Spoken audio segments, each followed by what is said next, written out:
मुगल साम्राज्य का पतन तथा विघटन। औरंगजेब की मृत्यु 3 मार्च 1707 को अहमदनगर में हो गई। उस समय उसके 3 पुत्र जीवित थे, मुअज्जम, आजम तथा कामबख्श।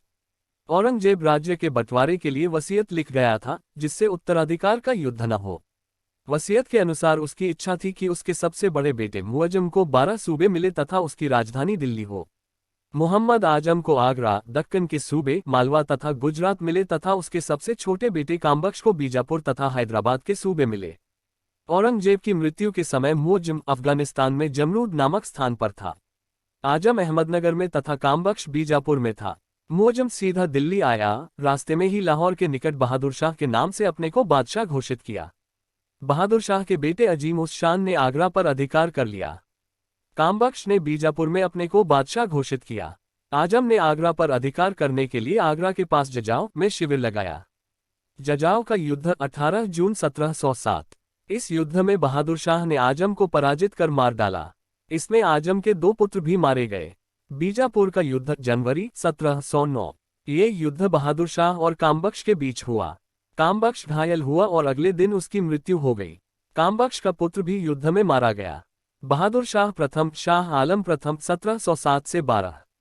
एक अन्य उपाधि शाह बेखबर खाफी खां द्वारा प्रदत्त। उत्तराधिकार के युद्ध में 63 वर्षीय बहादुर शाह विजयी रहा। वह विद्वान, आत्मगौरवपूर्ण और योग्य था। उसने समझौते और मेल मिलाप की नीति अपनाई। औरंगजेब द्वारा अपनाई गई संकीर्णतावादी नीतियों तथा कदमों में से कुछ को बदल दिया। उसने हिंदू सरदारों और राजाओं के प्रति अधिक सहिष्णुतापूर्ण रुख अपनाया। आरंभ में उसने आमेर और मारवाड़ के राजपूतों पर पहले से अधिक नियंत्रण रखने की कोशिश की। इस उद्देश्य से उसने आमेर की गद्दी पर से जयसिंह को हटाकर उसके छोटे भाई विजय सिंह को बिठाने और मारवाड़ के राजा अजीत सिंह को मुगल सत्ता की अधीनता स्वीकार करने के लिए मजबूर करने की कोशिशें की। उसने आमेर और जोधपुर शहरों में फौजी डेरा जमाने की कोशिश भी की, किंतु इसका कड़ा प्रतिरोध हुआ। अतः उसने दोनों राज्यों से तुरंत समझौता कर लिया। राजा जयसिंह और राजा अजीत सिंह को अपने राज्य तो फिर से मिल गए, परंतु उच्च मनसबों तथा मालवा और गुजरात जैसे महत्वपूर्ण सूबों के सूबेदारों के ओहदों की उनकी मांग नहीं मानी गई। मराठा सरदारों के प्रति भी उसकी नीति अस्थिर रही। उसने उन्हें दक्कन की सरदेशमुखी दे दी, मगर चौथ का अधिकार नहीं दिया। उसने साहू को मराठों का विधिवत राजा नहीं माना। इस प्रकार उसने मराठा राज्य के ऊपर आधिपत्य के लिए ताराबाई और साहू को आपस में लड़ने के लिए छोड़ दिया। इससे साहू और मराठा सरदार असंतुष्ट रहे तथा दक्कन अव्यवस्था का शिकार बना रहा। बहादुर शाह ने गुरु गोविंद सिंह के साथ संधि कर और एक बड़ा मनसब देकर विद्रोही सिखों के साथ मेल मिलाप करने की कोशिश की, परंतु जब गुरु गोविंद सिंह की मृत्यु के बाद बंदा बहादुर के नेतृत्व में उन्होंने बगावत का झंडा पंजाब में बुलंद किया, तब बादशाह ने स्वयं विद्रोहियों के खिलाफ अभियान का नेतृत्व किया। विद्रोहियों ने जल्द ही सतलज और यमुना के बीच के लगभग संपूर्ण क्षेत्र पर नियंत्रण जमा लिया। यद्यपि बादशाह लोहगढ़ तथा अन्य महत्वपूर्ण सिख केंद्रों पर कब्जा जमाने में सफल हो गया, फिर भी सिखों को दबाया नहीं जा सका और 1712 में उन्होंने लोहगढ़ वापस ले लिया। लोहगढ़ किला गुरु गोविंद सिंह ने अंबाला के उत्तर पूर्व में हिमालय की तराई में बनाया था। बहादुर शाह ने बुंदेला सरदार छत्रसाल से मेल मिलाप कर लिया। छत्रसाल निष्ठावान सामंत बना रहा। बहादुर शाह ने जाट सरदार चूड़ामन से भी दोस्ती कर ली। चूड़ामन ने बंदा बहादुर के खिलाफ अभियान में बादशाह का साथ दिया। बहादुर शाह के दरबार में 1711 में एक डच प्रतिनिधि शिष्टमंडल जोसुआ किटेलार के नेतृत्व में गया। इस शिष्टमंडल का दरबार में जोरदार स्वागत किया गया। इस स्वागत में एक पुर्तगाली स्त्री जूलियाना की महत्वपूर्ण भूमिका थी। इससे बीवी, फिदवा आदि उपाधियां दी गई थीं। बहादुर शाह के शासनकाल के दौरान प्रशासन की हालत और भी बिगड़ी। बादशाह द्वारा अंधाधुंध जागीरें देने तथा पदोन्नति करने के फलस्वरूप राजकीय वित्त की स्थिति पहले से भी खराब हो गई। इसके शासनकाल में शाही खजाने में जो कुछ रकम बची थी, वह खत्म हो गई। साम्राज्य जिन समस्याओं से घिरा था, उनका समाधान बहादुर शाह टटोल रहा था। समय मिलता तो शायद वह शाही किस्मत को फिर जगा पाता। दुर्भाग्यवश 1712 में उसकी मौत ने साम्राज्य को एक बार फिर गृह युद्ध में फंसा दिया। इसी गृहयुद्ध कारण उसका शव 10 सप्ताह बाद दिल्ली में दफनाया न जा सका। बहादुर शाह को शाह बेखबर भी कहा जाता है। ओवन सिडनी ने लिखा है, मुगल सम्राटों में अंतिम सम्राट था जिसके संबंध में कुछ अच्छे शब्द कहे जा सकते हैं। बहादुर शाह के 4 पुत्र थे, जहानदार शाह, अजीम उस शान, रफी उस शान और जहान शाह। इनमें उत्तराधिकार का युद्ध हुआ, जिसमें उसका एक कम काबिल बेटा जहांदार शाह विजयी रहा, क्योंकि उसे उस समय के सबसे शक्तिशाली सामंत जुल्फिकार खां का समर्थन मिला। जहांदार शाह 1712 से 13। जहांदार शाह एक कमजोर तथा पतित शाहजादा था। उसमें सद्व्यवहार, बड़प्पन और शिष्टाचार की कमी थी। उसके शासन काल में प्रशासन वस्तुतः जुल्फिकार खां के हाथों में था, जो वजीर बन गया था। जुल्फिकार खां के पिता असद खां को वकील नियुक्त किया गया। ये दोनों बाप बेटे ईरानी अमीरों के नेता थे। जुल्फिकार खां ने भारतीय असंतुष्ट वर्ग को संतुष्ट करने का प्रयास किया। उसने जयसिंह को मालवा का सूबेदार नियुक्त किया तथा मिर्जा राजा की पदवी दी। मारवाड़ के अजीत सिंह को महाराजा की पदवी दी गई और गुजरात का सूबेदार नियुक्त किया गया। जहांदार के समय में जजिया कर समाप्त कर दिया गया। मराठा शासक को दक्कन की चौथ और सरदेशमुखी इस शर्त पर दी गई कि उनकी वसूली मुगल अधिकारी करेंगे और फिर मराठा अधिकारियों को दे देंगे। जुल्फिकार खां ने चूड़ामन जाट और छत्रसाल बुंदेला के साथ भी मेल मिलाप कर लिया। केवल बंदा और सिखों के प्रति उसने दमन की पुरानी नीति जारी रखी। जागीरों और ओहदों की अंधाधुंध वृद्धि पर रोक लगाकर जुल्फिकार खां ने साम्राज्य की वित्तीय हालत को सुधारने की कोशिश की, परंतु उसने एक गलत प्रवृत्ति इजारा को बढ़ावा दिया। इससे किसानों का उत्पीड़न बढ़ा। इसके काल में अमीरों में गुटबंदी और प्रतिस्पर्धा का सूत्रपात हुआ, क्योंकि जुल्फिकार खां वजीर की शक्ति में वृद्धि करके शक्तिशाली होना चाहता था। जुल्फिकार खां ने अपने सारे प्रशासनिक दायित्व अपने एक नजदीकी व्यक्ति सुभगचंद्र के हाथों में दे दिए, जिसके व्यवहार से सारे लोग त्रस्त हो गए। जहांदार शाह ने अपने धाया भाई कोकलताश को महत्वपूर्ण पद दिया। कोकलताश ने एक ऐसा संगठन तैयार किया जिसका कार्य सम्राट की शक्तियों को उसी के हाथों में केंद्रित रखने का था। जहांदार शाह लालकुमवरी नामक वेश्या पर आसक्त था। उसने उसके रिश्तेदारों को उच्च पदों पर नियुक्त किया। जहांदार के भतीजे फर्रुखसियर ने सम्राट के पद का दावा किया और उसकी सहायता सैयद बंधुओं ने की। आगरा में जहांदार के साथ 1713 में युद्ध हुआ। जहांदार पराजित हुआ और बाद में उसकी हत्या कर दी गई। फर्रुखसियर 1713 से 19। फर्रुखसियर को अपनी जीत सैयद बंधुओं अब्दुल्ला खां और हुसैन अली खां वाराहा के कारण मिली। अब्दुल्ला खां को वजीर का पद एवं कुतुबुल मुल्क की उपाधि था। अली को अमीर उल उमरा तथा मीर बख्शी का पद मिला। फर्रुखसियर के आदेश द्वारा जुल्फिकार खां को धोखा देकर मार डाला गया तथा उसकी संपत्ति जब्त कर ली गई। फर्रुखसियर ने जयसिंह को सवाई की उपाधि दी। जोधपुर के राजा अजीत सिंह ने अपनी पुत्री का विवाह फर्रुखसियर से कर दिया। सैयद बंधुओं ने धार्मिक सहिष्णुता की नीति अपनाई। उन्होंने फर्रुखसियर की गद्दी पर बैठते ही जजिया को तुरंत समाप्त कर दिया। इसी प्रकार कई जगहों में तीर्थयात्री कर हटा दिए। उन्होंने मारवाड़ के अजीत सिंह, आमेर के जयसिंह तथा अनेक राजपूत राजकुमारों को प्रशासन में प्रभावशाली ओहदे देकर अपनी ओर मिला लिया। उन्होंने जाट सरदार चूड़ामन के साथ दोस्ती कर ली। फर्रुखसियर के समय में ही 1716 में बंदा बहादुर को दिल्ली में फांसी दे दी गई। 1717 में इसने अंग्रेजों को व्यापारिक लाभ का एक शाही फरमान जारी किया, जिसके द्वारा उन्हें व्यापार में छूट प्राप्त हुई। सैयद बंधुओं ने मराठा शासक साहू को स्वराज्य तथा दक्कन के 6 प्रांतों की चौथ और सरदेशमुखी वसूल करने के अधिकार देकर उसके साथ समझौता कर लिया।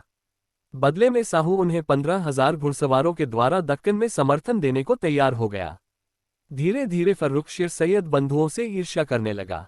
सैयद हुसैन अली ने 1719 में पेशवा बालाजी विश्वनाथ से दिल्ली की संधि करके मराठों से सैन्य सहायता लेकर फर्रुखसियर को अपदस्थ कर अंधा बना दिया तथा 10 दिन बाद उसकी हत्या कर दी गई। युगल साम्राज्य के इतिहास में किसी अमीर द्वारा किसी मुगल बादशाह की हत्या का यह पहला उदाहरण था। इसके बाद रफ़ी उस शान के पुत्र रफ़ी उद दर्जात को शासक बनाया गया। रफ़ी उद दर्जात 28 फरवरी से 4 जून 1719। ये सबसे कम समय तक शासन करने वाला मुगल शासक था। इसे भी सैयद बंधुओं ने ही गद्दी पर बिठाया था। इसकी मृत्यु क्षयरोग से हुई। इस काल की उल्लेखनीय घटना निक्यूसिया का विद्रोह कहा जा सकता है, जिसने आगरे के दुर्ग पर अधिकार कर अपने सम्राट पद की घोषणा कर दी थी। निक्यूसिया अकबर द्वितीय का पुत्र था। रफ़ी उद दौला 6 जून से 17 सितंबर 1719। रफ़ी उद दर्जात की मृत्यु के बाद सैयद बंधुओं ने इसे गद्दी पर बिठाया। इसने शाहजहां द्वितीय की उपाधि धारण की। ये दूसरा सबसे कम समय तक शासन करने वाला मुगल सम्राट था। इसके शासन काल में अजीत सिंह अपनी विधवा पुत्री को मुगल हरम से वापस ले गया, जिसने पुनः हिंदू धर्म स्वीकार कर लिया। रफ़ी उद दौला अफीम का आदि एक बीमार युवक था। रफ़ी उद दौला की मृत्यु पेचिश नामक बीमारी के कारण हुई। मोहम्मद शाह रोशन अख्तर 1719 से 1748। ये बहादुर शाह के सबसे छोटे बेटे जहान शाह का पुत्र था। अत्यधिक विलासितापूर्ण जीवन व्यतीत करने के कारण इसे रंगीला की उपाधि मिली थी। इसके काल में सैयद बंधुओं का अंत हुआ। सैयद बंधुओं के पतन के बाद उसका पहला वजीर मोहम्मद अमीन खां हुआ। इसने बादशाह को सैयद बंधुओं के नियंत्रण से मुक्त कराने में अग्रणी भूमिका निभाई। मोहम्मद शाह के काल में ही निजामुल मुल्क ने हैदराबाद राज्य की नींव डाली। सादत खान ने अवध में अपने राज्य को स्वतंत्र कर लिया। इसी तरह बंगाल, बिहार और उड़ीसा भी स्वतंत्र हो गए। राजपूताना क्षेत्र भी इसी के काल में प्रायः स्वतंत्र हो गया। फारस के शासक नादिर शाह ने 1739 में मुहम्मद शाह के समय में ही दिल्ली पर आक्रमण किया। बाजीराव प्रथम के नेतृत्व में मराठे केवल 500 घुड़सवार लेकर मार्च 1737 में दिल्ली पर चढ़ाए, परंतु उनका किसी ने भी विरोध नहीं किया। इस प्रकार मोहम्मद शाह लंबे शासनकाल में अधिकतर प्रांतों ने अपने को स्वतंत्र कर लिया। अहमद शाह 1748 से 1754। मुहम्मद शाह की मृत्यु के पश्चात उसका एकमात्र पुत्र अहमद शाह गद्दी पर बैठा। अहमद शाह का जन्म एक नर्तकी से हुआ था, जिसके साथ मुहम्मद शाह ने विवाह कर लिया था। इस मुगल सम्राट के काल में मुगल अर्थव्यवस्था छिन्न भिन्न हो गई। उल्लेख मिलता है कि सेना को वेतन देने के लिए शाही सामान बिकने लगे तथा कई जगह वेतन न मिलने से सेना ने विद्रोह कर दिया। इसी के काल में 1748 में अहमद शाह अब्दाली ने भारत पर आक्रमण किया। इसके समय में राजकीय कामकाज का नेतृत्व राजमाता ऊधमबाई उपाधि किबला आलम कर रही थी। इसके समय में इसका प्रिय हिजड़ा जाबिद खां दरबारी राजनीति का नेता बन चुका था। सफदरजंग ने जब जाबिद खां की हत्या करवा दी तब अहमद शाह ने इमादुल मुल्क को वजीर बनाया। इसी गाजीउद्दीन इमादुल मुल्क ने अहमद शाह को गद्दी से हटाकर अंधाकर जेल में डाल दिया तथा जहांदार शाह के पुत्र आलमगीर द्वितीय को गद्दी पर बैठाया। इसने आलमगीर द्वितीय की भी हत्या करवा दी। आलमगीर द्वितीय 1754 से 1758। इसका नाम अजीजुद्दीन था। इसके काल में अब्दाली दिल्ली तक चढ़ाया। प्लासी के युद्ध के समय यही मुगल सम्राट था। शाहजहां तृतीय 1758 से 1759। आलमगीर द्वितीय की हत्या के समय उसका पुत्र अली गौहर बिहार में था, जहां इसने शाह आलम II के नाम से स्वयं को बादशाह घोषित कर दिया। इसी समय दिल्ली में इमादुल मुल्क ने कामबख्श के पौत्र मुही उल मिल्ला को शाहजहां तृतीय के नाम से राज सिंहासन पर बैठा दिया। इस प्रकार आलमगीर द्वितीय की मृत्यु के पश्चात मुगल साम्राज्य में दो बादशाह दो अलग अलग स्थानों पर सिंहासनारूढ़ हुए। शाह आलम द्वितीय 1759 से 1806। इसका नाम अली गौहर था। इसके समय में पानीपत का तृतीय युद्ध तथा बक्सर का युद्ध हुआ। शाह आलम द्वितीय ने ही क्लाइव को बंगाल, बिहार एवं उड़ीसा की दीवानी प्रदान की। 1765 से 1772 तक यह अंग्रेजों के संरक्षण में इलाहाबाद में रहा। 1772 में मराठों के संरक्षण में दिल्ली पहुंचा तथा 1803 तक उनका संरक्षण स्वीकार किया। गुलाम कादिर ने 1788 में शाह आलम द्वितीय को अंधा बना दिया। 1803 में अंग्रेज सेनापति लेक ने दौलत राव सिंधिया को पराजित किया तथा शाह आलम द्वितीय ने अंग्रेजों का संरक्षण स्वीकार कर लिया।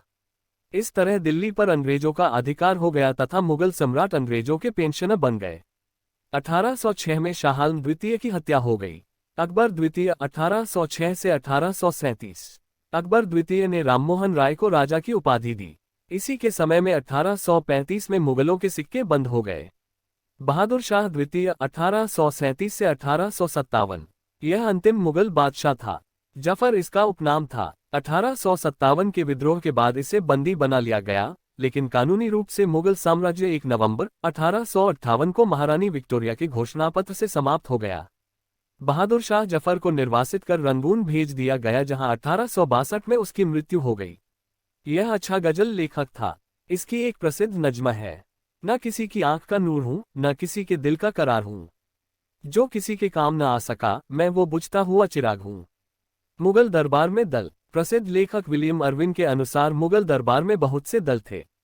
इनमें 4 प्रमुख थे, तुरानी, ईरानी, अफगानी और हिंदुस्तानी। इनमें पहले 3 मध्य एशियाई, ईरानी और अफगान सैनिकों के वंशज थे।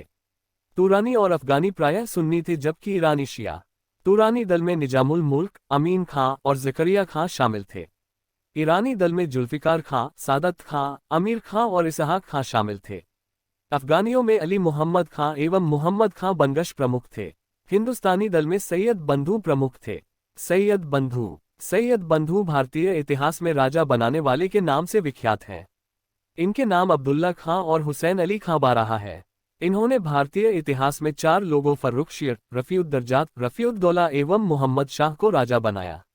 ये हिंदुस्तानी दल के नेता थे तथा 1713 से 1720 तक मुगल दरबार में सबसे शक्तिशाली व्यक्ति थे।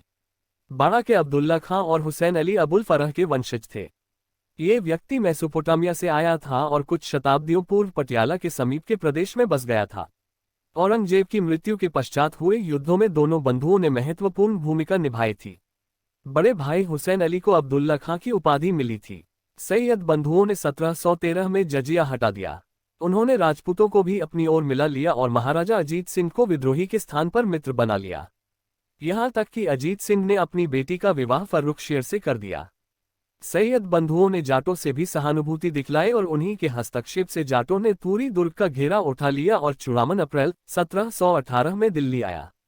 एक महत्वपूर्ण बात यह थी कि मराठों ने भी सैयद बंधुओं का साथ दिया और छत्रपति मुगल सम्राट का नायब बन गया। सैयद बंधुओं में सबसे बड़े भाई अब्दुल्ला खां को वजीर का पद तथा छोटे भाई हुसैन अली खां को मीरबख्शी का पद मिला था।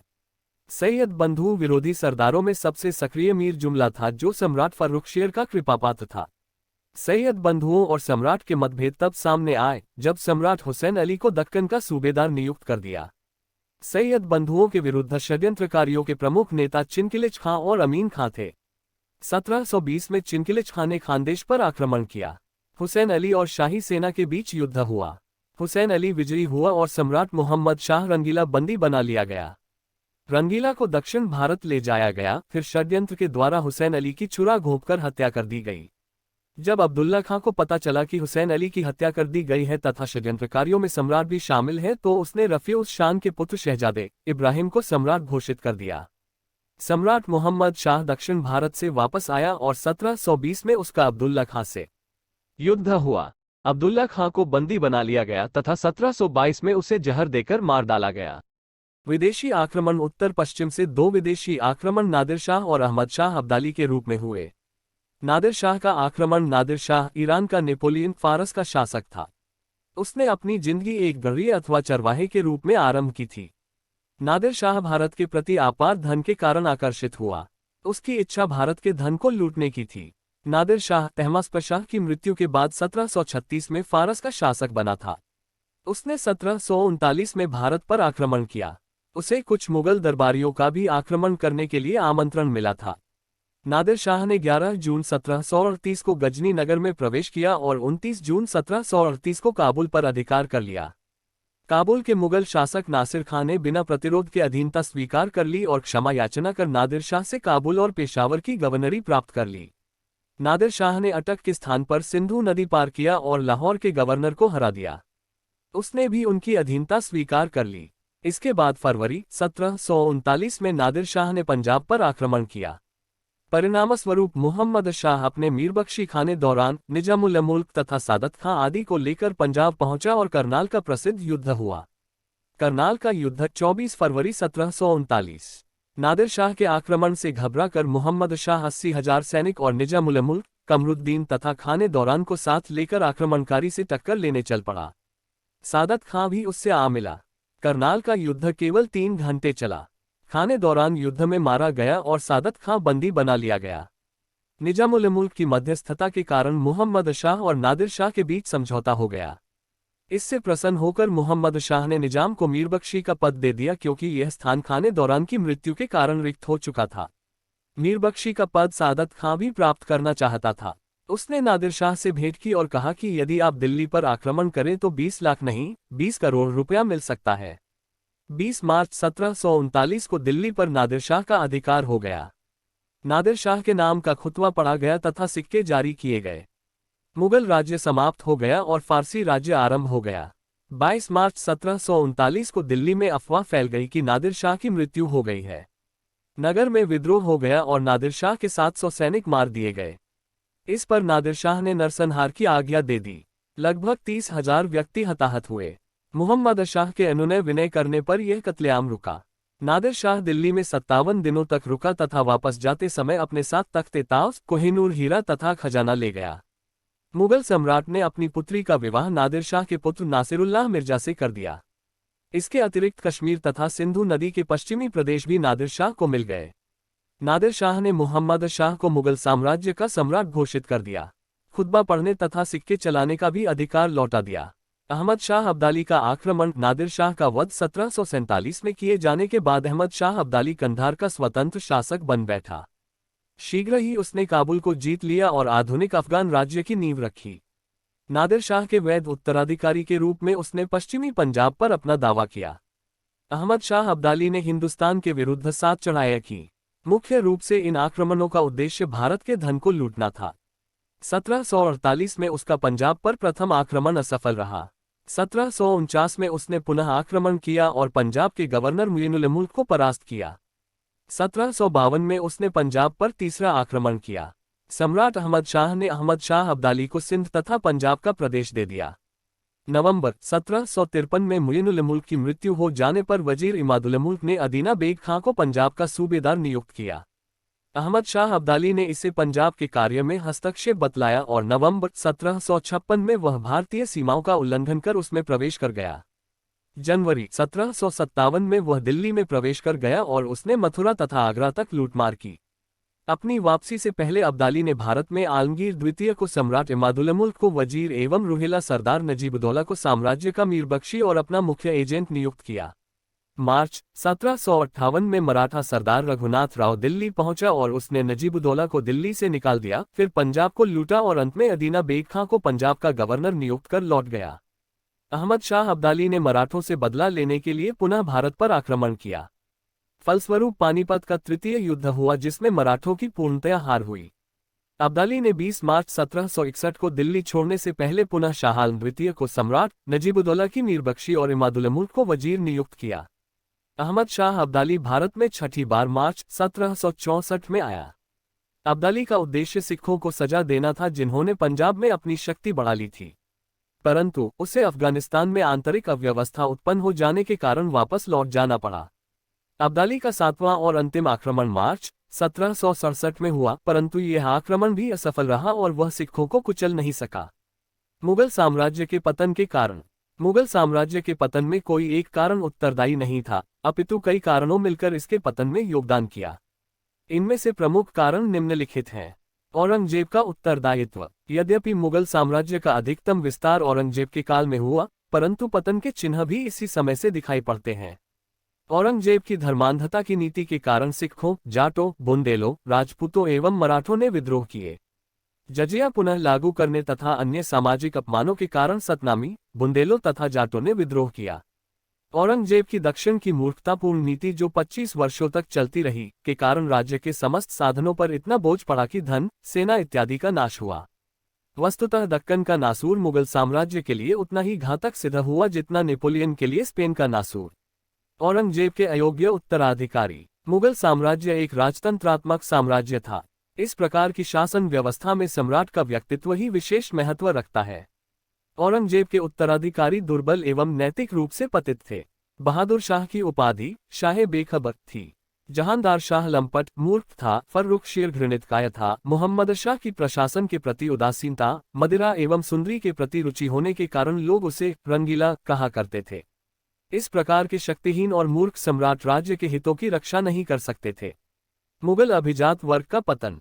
सम्राटों की देखा देखी मुगल अभिजात वर्ग ने भी परिश्रमी एवं कठोर सैनिक जीवन छोड़ दिया था। डा शून्य जदुनाथ सरकार ने लिखा है कि यदि एक सरदार की वीरगाथाओं का वर्णन 3 पृष्ठों में होता है तो उसके पुत्र का प्रायः 1 पृष्ठ पर और पौत्र का केवल कुछ पंक्तियों में। इस प्रकार अभिजात वर्ग के लोगों में जो जर्जरता आ गई थी, उसके कारण उत्तम शासक वर्ग तथा वीर सैनिक नेताओं का देश में अभाव हो गया था। दरबार में गुटबंदी। औरंगजेब के अंतिम दिनों में दरबार में उमरा प्रभावशाली गुटों में बंट गए थे। मुगल दरबार में तुरानी, अफगानी, ईरानी एवं हिंदुस्तानी गुट विशेष रूप से सक्रिय थे। प्रत्येक गुट का प्रयत्न ये था कि वह सम्राट के कान भरे और सम्राट को दूसरे दल के विरुद्ध कर दे। विदेशी आक्रमणों के विरुद्ध भी ये दल एक नहीं होते थे और प्रायः आक्रांताओं से मिलकर षड्यंत्र रचते थे। निजामुल मुल्क और बुरहानुल मुल्क ने निजी स्वार्थों के कारण नादिर शाह से मिलकर दिल्ली प्रशासन के विरुद्ध षड्यंत्र रचे और अपने स्वार्थ के लिए राष्ट्रीय हितों को न्यौछावर कर दिया। उत्तराधिकार का त्रुटिपूर्ण नियम। मुगलों में उत्तराधिकार का कोई नियम नहीं था, अतः उत्तराधिकार का फैसला मुख्यतः तलवारों के बल पर ही होता था। प्रसिद्ध लेखक अस्कन के शब्दों में, तलवार ही अधिकार की निर्णायक थी और प्रत्येक पुत्र अपने भाइयों के विरुद्ध अपना भाग्य आजमाने को उद्यत रहता था। इसका फायदा उत्तरकालीन मुगलों के कमजोर शासनकाल में उमरा वर्ग ने उठाया। वे अपने निजी स्वार्थों के लिए सम्राटों को सिंहासन पर बैठाते अथवा उतारते थे। इस प्रकार उत्तराधिकार के त्रुटिपूर्ण नियम ने देश की राजनीति को शिथिल बना दिया और देश आर्थिक तथा राजनैतिक रूप से अपंग हो गया। मराठों का उत्थान। मुगल साम्राज्य के पतन में सबसे महत्वपूर्ण बाहरी कारण जो इस साम्राज्य को ले डूबा, वह था पेशवाओं के अधीन मराठों का उत्थान। पेशवाओं ने हिंदू पद पातशाही का आदर्श अपने सामने रखा, जो मुस्लिम राज्य के क्षय द्वारा ही पूरा किया जा सकता था। एक समय भारत की राजनीति में मराठे ही सबसे शक्तिशाली थे। यद्यपि मराठे भारत में एक स्थायी सरकार बनाने में असफल रहे, तो भी उन्होंने मुगल साम्राज्य के विघटन में बहुत योगदान किया। सैनिक दुर्बलता। मुगल सैन्य व्यवस्था में भी जन्मजात त्रुटियां थीं। सैनिक अपने मनसबदारों के प्रति ही निष्ठा रखते थे, सम्राट के प्रति नहीं। प्रसिद्ध लेखक विलियम अर्विन के अनुसार सैनिकों में व्यक्तिगत वीरता के अभाव को छोड़कर शेष सभी अवगुण जैसे अनुशासनहीनता, विलासपूर्ण जीवन, निष्क्रियता आदि इनमें विद्यमान थे। आर्थिक दिवाला। आर्थिक और वित्तीय परिस्थितियों की बिगड़ती हुई स्थिति ने मुगल साम्राज्य को खोखला कर दिया। औरंगजेब के दक्षिण के दीर्घकालीन युद्धों ने न जो केवल को ही रिक्त कर दिया, अपितु देश के व्यापार उद्योग का भी नाश कर दिया। शेष बचा उसे मराठों ने खा लिया। कृषकों ने तंग आकर कृषि करना छोड़ दिया और लूटमार आरंभ कर दिया। फलस्वरूप कृषि और व्यापार दोनों ही चौपट हो गए। नादिर शाह और अहमद शाह अब्दाली के आक्रमण। इन विदेशी आक्रमणों ने मरणासन मुगल साम्राज्य को अत्यधिक आघात पहुंचाया। कोष रिक्त हो गया और सैनिक दुर्बलता स्पष्ट हो गई। जो लोग मुगल नाम से भय खाते थे, वे अब सिर उठाने लगे और मुगल सत्ता की खुलकर अवहेलना करने लगे। पानीपत का तृतीय युद्ध अहमद शाह अब्दाली ने मुगलों के विरुद्ध नहीं, अपितु मराठों के विरुद्ध लड़ा, जो उस समय समस्त उत्तर भारत पर प्रभुता रखते थे। इस तरह 1765 से 1772 तक दिल्ली पर नजीबुद्दौला का शासन चलता रहा। मुगल साम्राज्य के पतन के संदर्भ में कुछ प्रमुख विद्वानों के विचार निम्नवत हैं। श्री जदुनाथ सरकार ने अपनी पुस्तक fall of the Mughal empire में लिखा है कि मुगल साम्राज्य इसलिए समाप्त हुआ क्योंकि भारतीय समाज मूल रूप से ही सड़ा हुआ था और यह सब इनकी सैनिक राजनैतिक दुर्बलता में स्पष्ट था। विलियम अर्विन ने अपनी पुस्तक the army of the Indian Mughals में लिखा है कि मुगल साम्राज्य के पतन का मुख्य कारण सैनिक अदक्षता थी। सतीश चंद्र ने अपनी पुस्तक parties and politics at the Mughal court में लिखा है कि मुगल साम्राज्य के पतन का प्रमुख कारण उसकी अर्थव्यवस्था का चौपट होना था। मनसब और जागीरदारी व्यवस्था के दोष औरंगजेब के समय से ही स्पष्ट रूप से दिखाई पड़ने लगे। जमादामी और जमा हासिल के बीच अंतर क्रमशः बढ़ता ही गया और यह मुगल साम्राज्य के पतन का प्रमुख कारण बना। इरफान हबीब ने अपनी पुस्तक the agrarian system of Mughal India में कृषि संकट का सिद्धांत प्रस्तुत किया है। किसानों का अत्यधिक शोषण किया गया, फलस्वरूप कृषि व्यवस्था चौपट हो गई, जो अंततः साम्राज्य के पतन का कारण बनी। इस प्रकार मुगल साम्राज्य अपनी आंतरिक दुर्बलताओं तथा बाह्य कारणों के कारण धीरे धीरे समाप्त हो गया। परंतु इसके पतन का प्रमुख कारण योग्य उत्तराधिकारियों का अभाव माना जाता है।